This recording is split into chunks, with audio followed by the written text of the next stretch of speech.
Good morning. Happy Wednesday. Today is Wednesday, October 16th, and I am your morning witch. So last Wednesday, I did a story time about the ancestors because I was like, I'm gonna find other words for ancestral worship. I really can't though.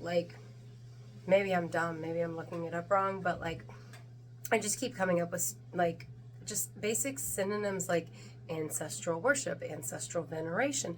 I came up with some stuff that said generational worship, but then some of the definitions for generational worship had nothing to do with ancestor worship and just everything to do with getting together as a family and praying. And that's cool and all, but that's not what we're talking about exactly.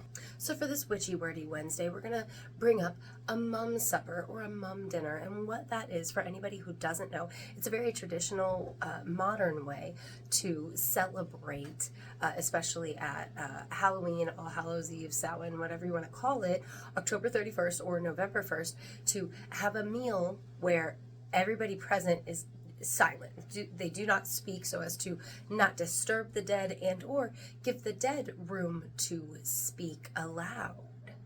Now, generally speaking, one or more empty place settings are put out for the ancestors or the dead that you're inviting to your mum supper, and you put food on these plates, just nobody else sits there and eats them. This tradition, those plates of food are for the dead to come feast with you at Samhain, the Day of the Dead, All Hallows Eve, Halloween, Jadi, whatever you call your celebration.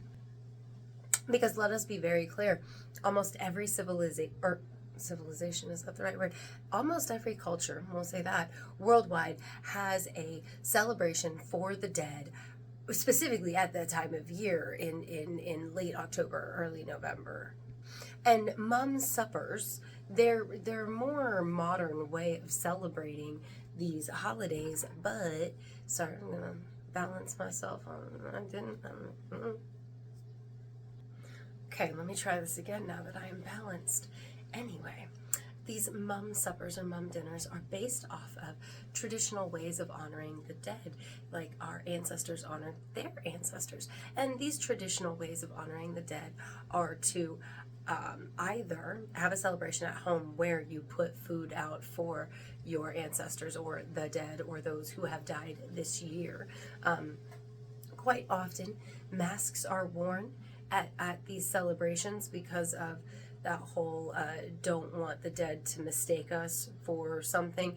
In some traditions, it's we don't want the dead to feel bad about being dead, so we mask ourselves so they don't realize they're dining with the living. In others, it's because the living are afraid of the dead. It's just different reasons, lots of masks. But whether it's at home or not, people celebrate the dead this time of year. Very common, very old way of celebrating, and still happens to this day, is to go to the graveyard and have a feast at the graves of your deceased loved ones, and you put food out for them as well at their grave, right? So they can eat with you, and you feast right there in the cemetery. It's very common. It's what happens in Eastern European, Slavic lands. That's how they celebrate Jadi, Dziady, Jadi. Day of the Dead celebrations in the Philippines. It's very common for people to go there and at least have bonfires, if not also clean the graves, which is the cleaning of the graves and the decorating of the graves, putting food out of the graves. It's kind of universal. Bonfires are almost as universal in these situations as that putting out of the food and cleaning of the graves and decorating of the graves out of respect for the dead. I think that about sums that up.